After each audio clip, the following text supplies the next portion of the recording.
लेकिन वो कहते थे पहले हम मार्केट को टेस्ट करना चाहते हैं, हम पहले गाड़ियां इंपोर्ट करना चाहते हैं, लेकिन इंडिया ने अलाउ ना किया और आज दोबारा फिर टेस्ला जो है वो इंडियन मार्केट में आया है। तो इंडिया के अंदर और प्राइम मिनिस्टर मोदी तो ये कह रहे हैं ये हमारी जीत है, ये मेक इन इंडिया की। देखें, एलॉन मस्क जो है वो इतना इंटेलिजेंट तो है, वो समझता है कि मेरी प्रोडक्ट की मार्केट जो है कहाँ पे मैं ज़्यादा स्नैच कर सकता हूँ। अब with the passage of time India के अंदर भी बिलियनर्स क्रिएट हो रहे हैं, ठीक है जी। उनकी अपनी इकोनॉमी है, उनकी एक पॉपुलेशन है, उनकी एक प्रोडक्ट है, ठीक है। उस प्रोडक्ट को सेलेबिलिटी करने के लिए डेफिनेटली उनको मार्केट चाहिए। तो एलॉन मस्क को वो मार्केट नजर आती है, that's why they appreciate more to India या ओवर द ग्लोबली भी, not only in context of Elon Musk. मतलब खरीदा था ना इसने, उसमें भी इसने इंडियंस को निकाला था। और उसके बाद जब ये इधर उस टाइम आया था कि इसने पता है क्या बड़े गुरूर से बोला था कि भाई पहले आप लोग इंपोर्ट करो, वो भी चाइना से, और 100% ड्यूटी भी काम करो, और ऊपर से ये भी बोला था समझा हमारी कंपनी के पीछे दुनिया मार रही है तो भारत भी बोलेगा कि चलो सर जो कुछ आप बोलो करेंगे। भारत ने उनको ठंडा करके रख दिया, कहता 10 साल ना हो तुम। व्हाइट हाउस उनका है, पूरा यूएस उनका है, जितनी दुनिया की कॉर्पोरेशंस हैं, मल्टीनेशनल, सबके सीईओ इंडियंस हैं। What is the reason behind it? They are talented people. Baba Nehru ने अच्छा काम किया था, पाकिस्तान जब भी जाता था ये कहता था हमें आर्मामेंट दें, हमें ये दें, ये वो कहते थे जी हमें यूनिवर्सिटियां बना के दें। अभी इस टाइम तो हम बात कर रहे हैं सीईओज़ की, लेकिन उससे नीचे की भी पोजीशंस ऐसी हैं कि अगर किसी कंपनी में इंडियन घुसे हुए हैं तो पाकिस्तान को हिलने नहीं देते, वहाँ पे एंटर ही नहीं होने देते। आप चले जाएँ फॉर एग्जाम्पल मिडिल ईस्ट में चले जाएँ, पूछेंगे हाँ जी इंडियन पाकिस्तानी, जी पाकिस्तानी सॉरी इंडियंस वेलकम। अगर इसका बहुत बड़ा फैन हूँ, भारत एक कंपनी के लिए अपनी पॉलिसी कभी भी नहीं चेंज करता। थोड़े से मतलब अब ये नहीं है कि आप पाकिस्तान होता बोलता ठीक है हाँ कर देते हैं हम। भारत ये कभी नहीं करता, भारत अगली और कंपनी से साथ जाती नहीं करता, ताकि फिर देखो अगर इस तरह भारत करता तो और कंपनी भी सोचती कि भारत मतलब डबल स्टैंडर्ड रख रहा है। इसलिए भारत ने वो चीज की नहीं है। आज पूरी दुनिया की कंपनीज आके इन्वेस्ट कर रही हैं। एप्पल ना हुआ, एप्पल का बाप हुआ, हर कंपनी इधर आके Bharat. Karma post digital media channel में आपका स्वागत है। मोदी के आगे टूटी एलोन मस्क की अकड़, अब टेस्ला कार पर हो गया है बड़ा ऐलान। चीन नहीं आप भारत में बनेगी कार। दोस्तों मस्क को लग रहा था कि वो दादागिरी भी करते रहेंगे और भारत से फायदा भी उठाते रहेंगे, लेकिन भारत की मोदी सरकार ने दुनिया के इस दूसरे सबसे अमीर शख्स को रास्ता दिखा दिया। नतीजा ये हुआ कि ना तो टेस्ला कार भारत में बिकी और ना ही एलन मस्क का इंटरनेट भारत में शुरू हो पाया।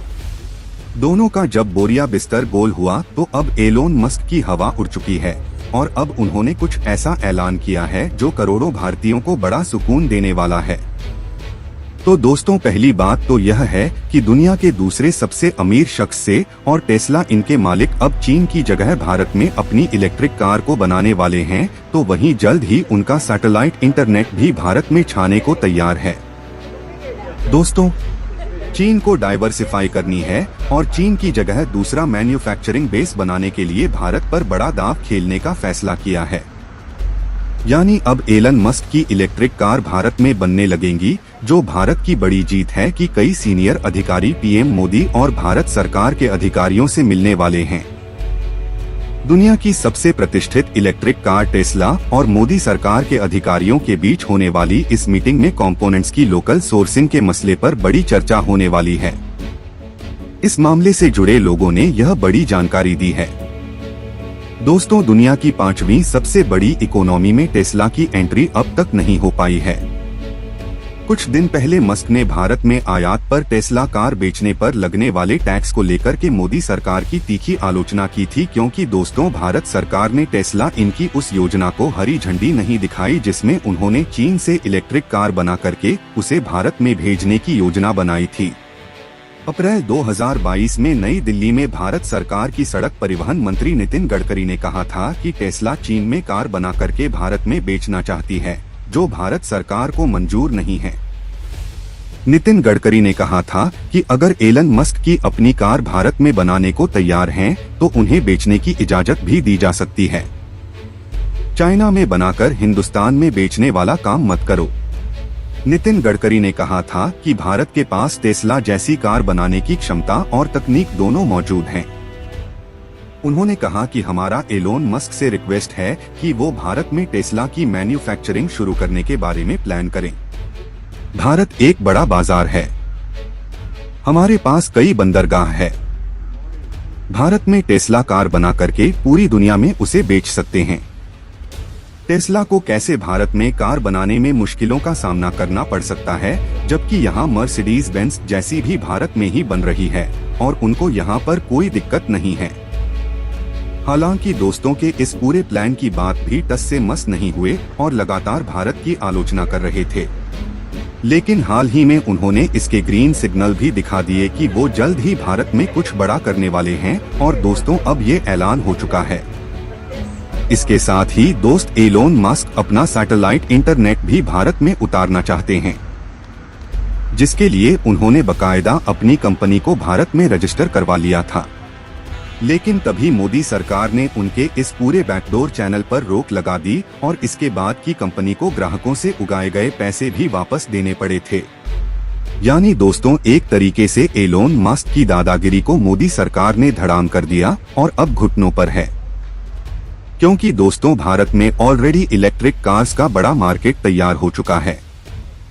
बहुत जल्द भारत इस मामले में ग्लोबल हब बनने वाला है और ऐसे वक्त में अब एलन मस्क को भी यह ऐलान करना पड़ गया कि वो अपनी कार को भारत में बनाने के लिए तैयार है। बड़ी बात हुई है दोस्तों की के सैटेलाइट इंटरनेट को चीन में बैन किया जा चुका है, उनकी एंट्री तक वहां पर बैन है। लिहाजा एलोन मस्क को लगने लग गया है कि उनकी इलेक्ट्रिक कार्स का भी चीन में कोई फ्यूचर नहीं है, लिहाजा वो उसे चीन से उठा करके भारत में शिफ्ट करना चाहते हैं, जहां पर ऑलरेडी बहुत तेजी के साथ इस पर काम चल रहा है। तो उसको इस मामले में आपका क्या कुछ कहना है, कमेंट करके जरूर बताएं। तार साहब, इसमें ये जो मैन्युफैक्चरिंग जो इलेक्ट्रिक व्हीकल्स का बनना, आप क्या समझते हैं कि एक तो चीज बात की जा रही है कि चाइना से सारी जो सप्लाई चेन है, मैन्युफैक्चरिंग है, एक तो वहां पे पहुंच रही है। आपको लगता है कि पाकिस्तान को भी इसका कल को फायदा हो सकता है अगर हमारे इंडिया से हालात ठीक हो? और अभी ये भी बताइएगा कि मोदी साहब जो है जापान गए हुए हैं, what do you make of that as well तार साहब? चीमा साहब, टेस्ला, बिल्कुल मैं सही बात ये कहूंगा कि भारत की जीत है। पिछली दफा जब टेस्ला वाज इंटरेस्टेड इन, तो टैक्सेस इश्यूज थे इनके ऊपर, जो भारत के अंदर इंपोर्ट टैक्स बहुत ज्यादा थे और उस पर टेस्ला ने gave their package but Indian refused। तो मैं समझता हूँ ये वाकई इंडिया की जीत है कि they are getting whatever according to on their own terms। और ये दूसरी बड़ी चीज है एप्पल के बाद। अब मैं बताना चाहूंगा ये क्यों जा रहे हैं सारे लोग, क्योंकि America is putting going after China and sanctions लगा रहे हैं उनके ऊपर। और उस पे ना सिर्फ ये सिर्फ टेस्ला ही आ रहा है, दूसरे मैन्युफैक्चरर भी जो है वो भागकर वहां से चाइना से भारत जाएंगे और यहां से उनको जो उनकी डायरेक्शन चेंज करने वाले हैं, वो जो भारतीय सीईओ है यहाँ पे इंडियन इंस्टीट्यूट ऑफ टेक्नोलॉजी के पढ़े हुए, they are working on the same time. और उसमें आपको पता ही होगा कि भारत जो है पहले वो इंग्लैंड की इकॉनमी को सर उससे आगे जा चुका है। और उसमें ये एप्पल के बाद दूसरी चीज